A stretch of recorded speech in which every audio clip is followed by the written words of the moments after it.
Hi, I'm Jeff Wolfsberg, and I am the Program Director for Recovery Friendly Workplace, one of the many hats I wear here at BHTDH. On September 3rd, I'll be the keynote speaker at the Providence Business News annual Healthiest Employers of Rhode Island's annual awards breakfast. I'd love you to join us. If you want to see if there's more tickets, then I would encourage you to go over to the PBN website and get a ticket and join us that day. It's a wonderful time when we celebrate Rhode Island workplaces who've gone above and beyond to make the workplace a healthier, more lifestyle balanced place to work. The topic of my keynote is going to focus on trust between employers and employees. And it made me think about a story or something that happened to me many years ago when I used to do consulting and I traveled a lot. I was staying in Minnesota and I was at a kind of a higher end hotel. And I was down at the bar one night having dinner, as I typically did, sitting by myself. You sit at the bar and you have dinner. And I was watching the Minnesota Twins game. And a gentleman was sitting next to me, and we struck up a conversation. I asked him, "What do you do?" He goes, "I'm a baseball agent." Well, that's really interesting. So he asked me what I do, and we chatted for a while. And I said, "So what are you doing here in Minnesota?" And he pointed to the TV screen. See that guy pitching for the other team? I go, "Yeah." He goes, "That's my client, and I've been kind of chasing him. This is my fourth city to get him to sign some papers that we need him to sign." I go, "Why are you chasing him?" He goes, "That's just the way he is. He doesn't really think about what other people go through."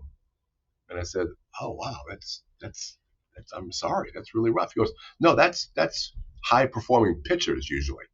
I go, "What do you mean?" He goes, "The qualities that make up a high performing pitcher, at least he goes, I can only speak for pitchers, that's who I represent. Generally speaking, are the qualities that make up a terrible human being."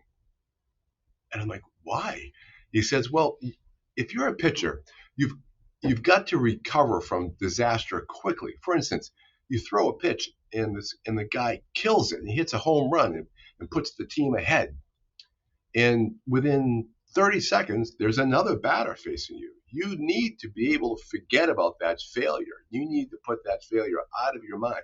You need to put the experience of what your teammates are feeling, what the fans are feeling, what everybody's feeling right now about you doing that, you failing, out of your head. Forget about it. Move on like it never happened to the next person." And he said, "I have found that these qualities, generally speaking, don't translate well into relationships. They don't think about other people's feelings. They don't look at the world through other people's eyes because they've learned they can't." I just thought that was really interesting. And he said, what happens oftentimes in the sports world, you see it all the time, is, you know, we're always looking for the high performer. But if you think about performance and trust on like an XY axis, so here is the vertical is performance, and the Y axis is trust. Everybody wants this person up here, high performer, high trust. But a lot of times high performance can be over here, which is high performance but low trust. And they are always the toxic people in any workplace, whether it's a baseball team or a regular workplace.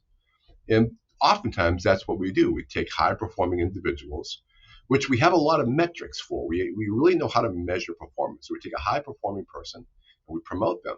We don't always realize that we may be promoting a toxic person that is really destroying the team and the overall morale and atmosphere. And he said, this agent said to me, he goes, I speak to Hall of Fame baseball coaches all the time, and consistently they say they rather have a average or slightly above average pitcher or athlete that is high on trust. However, that is the guy that is going to really contribute to the team and be someone that people can rely on and care about and play for. He says, "Give me 12 guys on a baseball team that are like that, and I'll get to the World Series." So I thought that was interesting. So when you think about your office and you think about who you're promoting and all the metrics that we have about performance, we have very few metrics on measuring trust, but it's a very important thing to think about when you're thinking about putting people in leadership positions, which is this an individual that engenders trust among the people that work for them and can really support people and see the world through other people's eyes, not just about performance, but you may be better off promoting someone who's a lower performer or slightly above average performer, but measures high in trust. and is well regarded in the office. So just a couple of thoughts about trust.